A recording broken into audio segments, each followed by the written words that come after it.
The inaugural SuperFoiler Grand Prix event in Adelaide started with a bang when Tech 2 capsized twice in 2 consecutive days. They were lucky not to sink, but put themselves out of the regatta. We're going to sink the yacht. Once the racing began, Euroflex proved they were the team to beat with a clean sweep of races.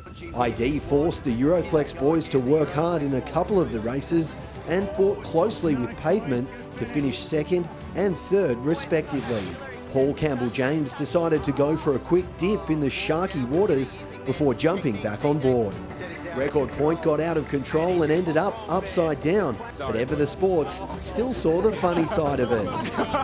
Euroflex proved to be the best boat out there, taking home the regatta win.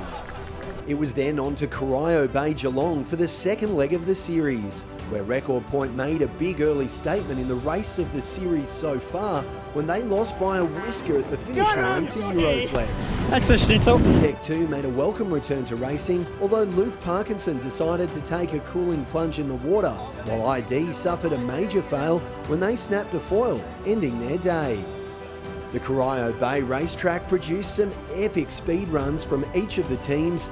Once again, the Euroflex Dream Team proved they were going to be very hard to beat by dominating the racing and taking home the regatta win.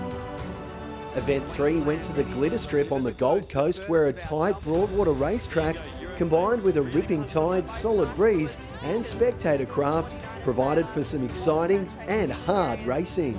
The Dream Team picked up where they left off, but had some interesting moments, with Ian Goobs Jensen getting thrown off the vessel and the boys on Tech 2 went flying after a tight finish.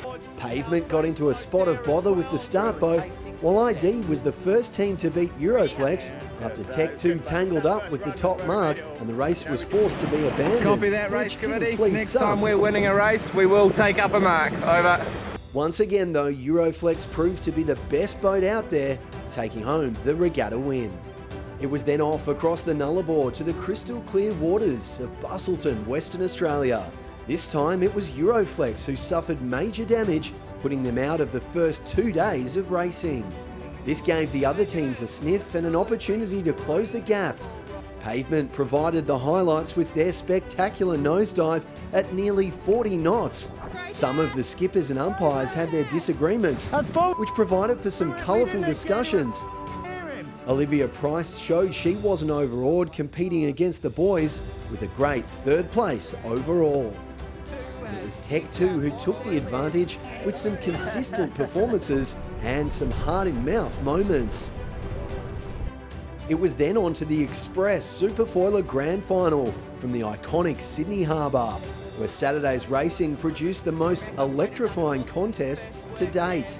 Spectator craft and a tricky sea state proved to be extremely challenging. This is a wicked race. Tech 2 and Record Point showed they'd improved out of sight and were giving fans on and off the water some major thrills. By the end of the day, they'd given themselves a chance at overall victory. Record Point were the first to drop out of the race after a nasty crash. Euroflex, even after a near capsize and a very contentious call from an incident with Tech 2, snuck home for the win, earning them the overall victory and were deserving champions.